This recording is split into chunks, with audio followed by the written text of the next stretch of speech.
Hello दोस्तों, नमस्कार। कैसे हैं आप सब? आई होप कि आप सब अच्छे होंगे, मस्त होंगे और खूब मन लगाकर पढ़ाई कर रहे होंगे। तो आज से हम लोग एक नया सेशन स्टार्ट कर रहे हैं।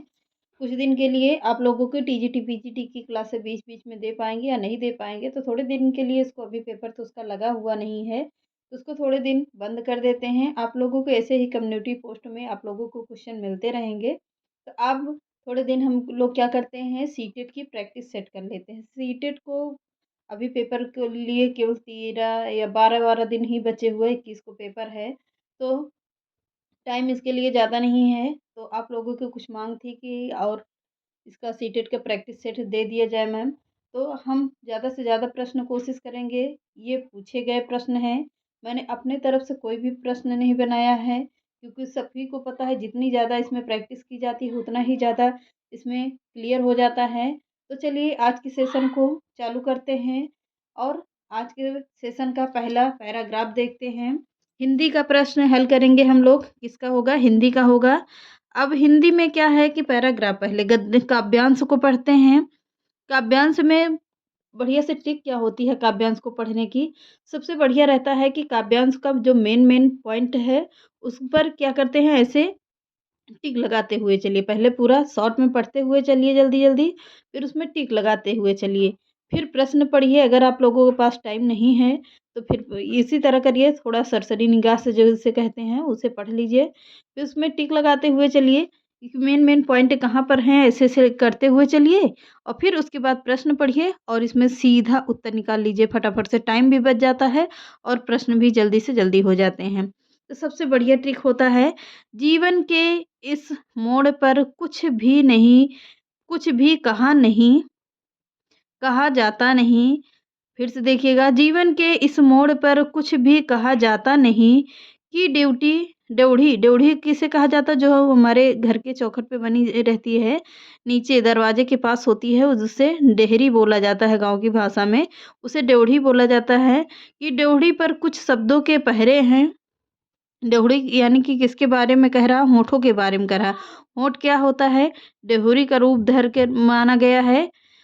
हँसते को हँसते हैं, जीने को जीते हैं, साधन सुविधाओं में ज़्यादा ही रीते हैं। बाहर से हरे भरे, भीतर घाव मरार गहरे, सबके लिए गूंगे हैं, अपने लिए बहरे हैं। इसका अर्थ क्या होता है? इसका अर्थ होता है जीवन के उस मोड़ पर, मतलब कि जीवन के उस मोड़ पर जो कठिनाई भरा हुआ शब्द रहता है, जीवन के इस मोड़ पर कुछ भी कहा नहीं, कहा जाता नहीं।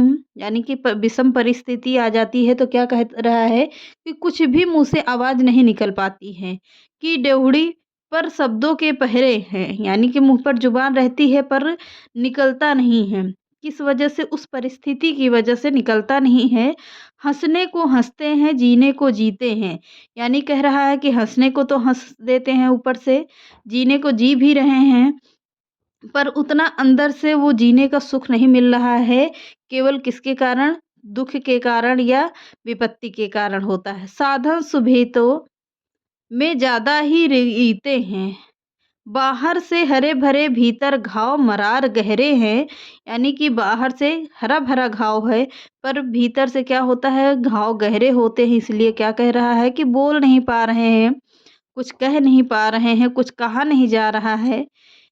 सबके लिए गूंगे हैं, अपने लिए बहरे हैं। सबके लिए, सबकी नज़र में क्या होता है कि हम गूंगे हैं, बोलना नहीं जानते हैं या अपनी बात को व्यक्त नहीं करना जानते हैं, पर अपने लिए क्या कहते हैं, सबकी बातें सुनते हैं पर अपने लिए चुप हो जाते हैं। जैसे लगता है मानो कि हम कुछ सुन ही नहीं रहे हैं। तो यानी क्या कह रहा है कि अपने लिए बहरे हैं, अपने लिए बहरे हैं। अब इसका आंसर कैसे निकालेंगे आप लोग?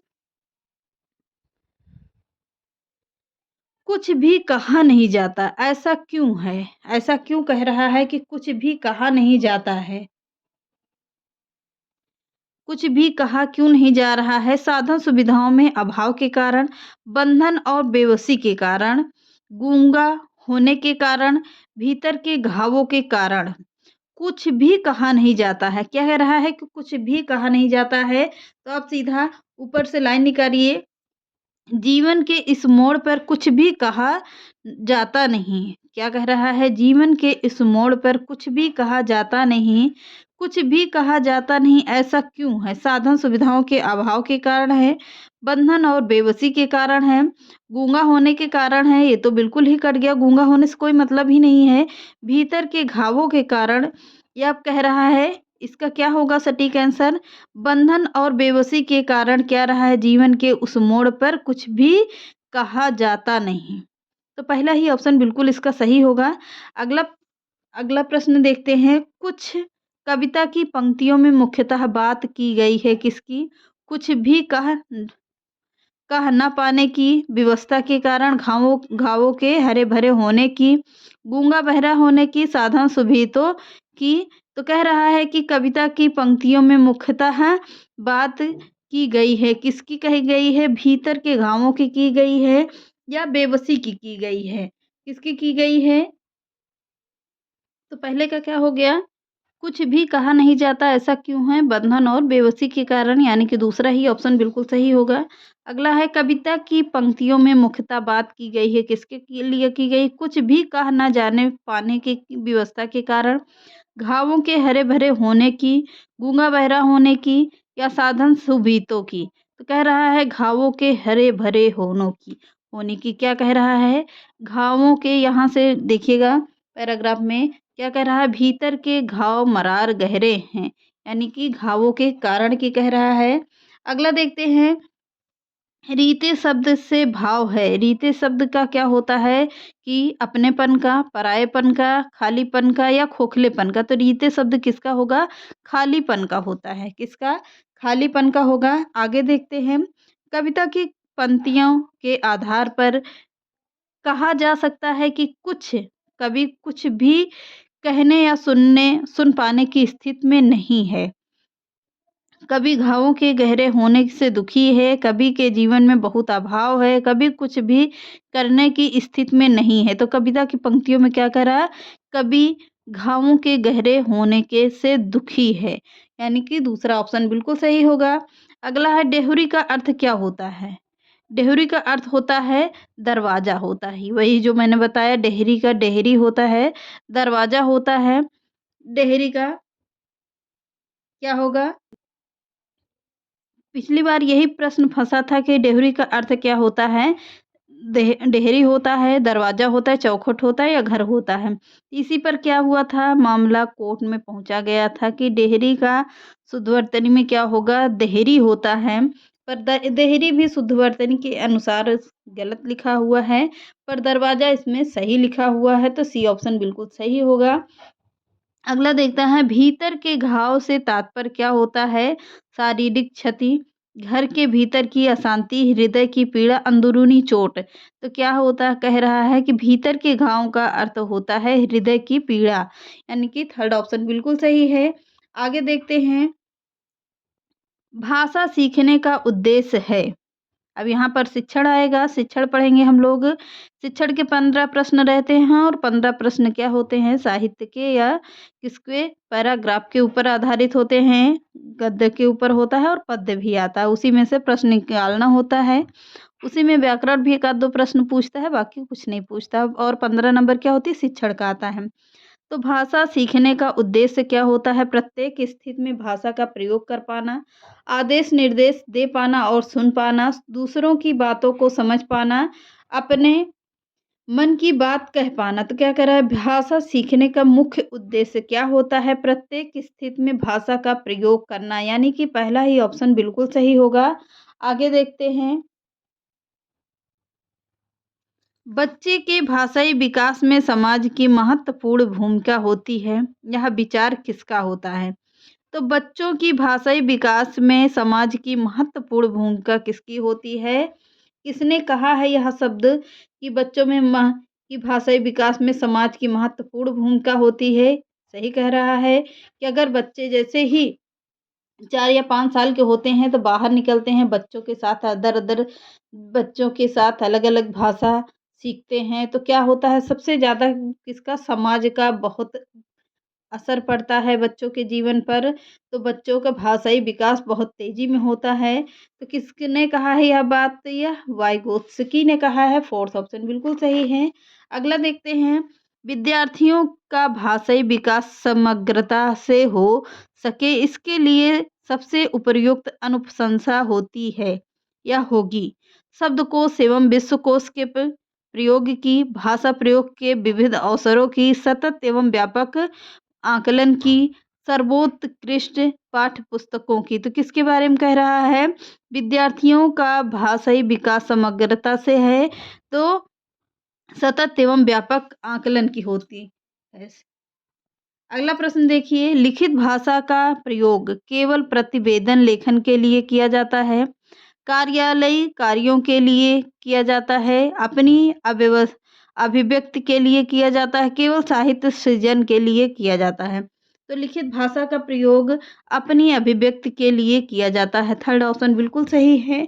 आगे देखते हैं, हम फटाफट से करते हैं ताकि 30 प्रश्न तो ले ही लें। भाषा की कक्षा में भाषाई खेलों का आयोजन मुख्यतः भाषा सीखने की प्रक्रिया में स्वाभाविकता लाता है, भाषा आकलन का काम करता है, रोचकता और जोश लाता है। तो यही ऑप्शन बिल्कुल सही होता है। आगे देखते हैं, कविता कहानियों पर चर्चा करने एवं प्रश्न पूछने का उद्देश्य भाषा की विभिन्न छटाओं का अनुभव कराना होता है, कल्पनाशीलता का पोषण कराना मात्र है, भाषा सीखने का आकलन करना होता है, साहित्य के प्रति बच्चों की रुचि जागृत करना होता है। तो सेकंड ऑप्शन बिल्कुल सही है, कल्पनाशीलता का पोषण करना मात्र होता है।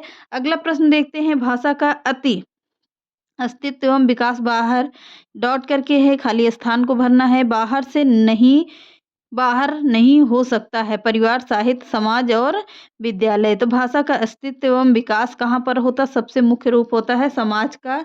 अगला प्रश्न देखते हैं, एक समावेशी कक्षा में कौन सा कथन भाषा शिक्षण के लिए सिद्धांतों में अनुकूल है? प्रिंट समृद्ध माहौल सी भाषा सीखने में मदद करता है, बच्चे अपने अनुभवों के आधार पर भाषा के नियम नहीं बना पाते हैं। तो यही ऑप्शन बिल्कुल सही होगा। आगे देखते हैं, प्राथमिक स्तर पर विद्यार्थियों के भाषा शिक्षण के शब्द संदर्भ में कौन सा कथन सही है? तो सतत रूप से की जाने वाली टिप्पणियां एवं और अनवरत अभ्यास भाषा के सीखने में रुचि उत्पन्न करते हैं। बच्चे समृद्ध भाषिक परिवेश में सहज रूप से स्वतः भाषा में सुधार कर सकते हैं। बच्चे की भाषाई कल्पनाओं और विद्यालय के भाषाई परिवेश में विरोधाभासी भाषा सीखने में मदद करता है। तो फोर्थ ऑप्शन बिल्कुल सही है, पढ़ लीजिए, स्क्रीनशॉट भी लीजिए। आगे बढ़ते हैं, ज़्यादा प्रश्न है, पूरा 30 कराना है। प्राथमिक स्तर पर कक्षा के भिन्न भिन्न प्रांतों के अलग अलग भाषा बोलने वाले बच्चों का नामांकन हुआ है। ऐसी स्थिति में भाषा की कक्षा बच्चों की भाषाई विकास के संदर्भ में है जटिल चुनौती के रूप में सामने आती है, वे अवरोध ही प्रस्तुत करती है, बहुत बड़ी समस्या बन जाती है, अनमोल संसाधन के रूप में कार्य करती है। फोर्थ ऑप्शन बिल्कुल सही है। आगे देखते हैं, पहली कक्षा की भाषा अध्यापिका अपने एक विद्यार्थी के भाषाई विकास के संबंध में चिंतित है, क्योंकि वह विद्यार्थी अब पठन पाठन में रुचि प्रदर्शित नहीं करता है। पहला ही ऑप्शन बिल्कुल सही है। आगे देखते हैं, बच्चों के बोलने सीखने के संदर्भ में कौन सा कथन सही है? सभी बच्चों की बोलना सीखने की गति एक समान होती है। बड़े परिवार में बच्चों को की बोलना या सीखने की गति तेजी होती है। निर्धन परिवार से आए बच्चों को बोलने सीखने की गति धीमी होती है। कहने सुनने के अधिक से अधिक अवसर मिलने पर बच्चे बोलना सरलता से सीखते हैं। तो फोर्थ ही ऑप्शन बिल्कुल सही होगा। आगे देखते हैं, विद्यालय कक्षा में समृद्ध भाषा परिवेश से तात्पर्य क्या होता है? मुख्य धारा की भाषा सुनने से अधिक अवसर, बोलने सुनने पढ़ने लिखने से अधिक अवसर। यही ऑप्शन बिल्कुल सही है। आगे देखते हैं, अपने विद्यार्थियों की भाषा संबंधी क्रमिक विकास का आकलन करने के लिए अपनी निर्भरता मुख्य रूप से किस पर है? पोर्टफोलियो के अवसर पर, मौखिक कार्य करवाने पर, गृह कार्य की उत्तर पुस्तिका के अवलोकन पर, या कह रहा है कक्षा कार्य के अवलोकन पर। तो पहला ही ऑप्शन सही है, पोर्टफोलियो के अवलोकन पर होगा। आगे देखते हैं, आपके विद्यार्थी पाठ में आए नवीन अपरिचित शब्दों से अर्थ जान सके, इसके लिए आप क्या करेंगे? शब्द का अर्थ लिख कर बताएंगे, यानी कि थर्ड ऑप्शन बिल्कुल सही होगा। आगे गद्यांश है, आप लोग स्क्रीनशॉट लीजिए, आगे बढ़ जाइएगा क्योंकि इतना टाइम नहीं रहता है पढ़ाने के लिए, तो पूरा गद्यांश से स्क्रीनशॉट लीजिए। यहाँ से यहाँ तक होगा, अच्छे से ले लीजिएगा पूरा। कभी कभी तो यही यही गद्य पद्य में पूछ लेता है। आगे होगा, आगे बढ़ते हैं। अब सीधा प्रश्न पे आते हैं। मीना और सीमा, मीना और सीमा से परस्पर संबंध क्या है? मित्र हैं, भाई बहन हैं और सहपाठी हैं या रिश्तेदार हैं? तो मीना और रमेश कैसे हैं? भाई और बहन हैं। अगला इसी के अकॉर्डिंग निकालिएगा, पैराग्राफ के ऊपर होगा। रमेश ने मीना की पिटाई की क्योंकि वह कक्षा में अव्वल आ रही है, अधिक अक्सर शैतानियां करती थी, पढ़ नहीं रही थी, पढ़ने नहीं दे रही थी। तो यही ऑप्शन बिल्कुल सही होगा इस पैराग्राफ के अनुसार। अगला देखते हैं। कक्षा के प्रथम आने के लिए आवश्यक है शुरू से नियमित पढ़ाई करना, पहला ही ऑप्शन बिल्कुल सही है। आगे देखते हैं। यह भी कोई पढ़ने का समय है? प्रश्न का आशय क्या होता है? पढ़ने की कमाई कोई समय नहीं होता है, वह समय पढ़ने का नहीं है। यह भी पढ़ने का एक समय है, यह पढ़ने का ही कोई समय है। तो पहले सेकंड ऑप्शन बिल्कुल सही है। आगे देखते हैं। निम्न शब्दों में भिन्न शब्द को छांटिए। परीक्षा, प्रथम, अव्वल, फर्स्ट। तो परीक्षा ही होगा, प्रथम, अव्वल, फर्स्ट, ये तो तीनों एक ही हो गए, पर परीक्षा देंगे तभी फर्स्ट प्रथम अव्वल होगे। कौन सा विशेषण रमेश के लिए उपयुक्त है? रट्टू तोता, लापरवाह, पढ़ाकू, परिश्रमी। तो पहला ही होगा रट्टू तोता। अगला देखते हैं। तुम पर तुम का भाव होगा क्या? पर तुमने पढ़ना छोड़ दिया, पर तुम पढ़ते ही रहे, पर तुमने ध्यान नहीं दिया, पर तुमने रटना ही सीखा। तो क्या कह रहा है कि पर तुमने पढ़ना छोड़ दिया, पहला ही ऑप्शन बिल्कुल सही है। आगे देखते हैं। अकबर का जन्म कहाँ हुआ था? तो अकबर का जन्म अमरकोट में हुआ था, सभी को पता है। अगला है। बहुत निकट आना के पास होता है क्या? पास आना, सर पर आना। यही ऑप्शन बिल्कुल सही है। तो ये रहे आज के 30 प्रश्न। कैसा लगा सेशन? तो कमेंट करके कमेंट बताइएगा कि कैसा लगा सेशन। चैनल पसंद है तो लाइक, सब्सक्राइब एंड शेयर कर दीजिएगा। नमस्कार।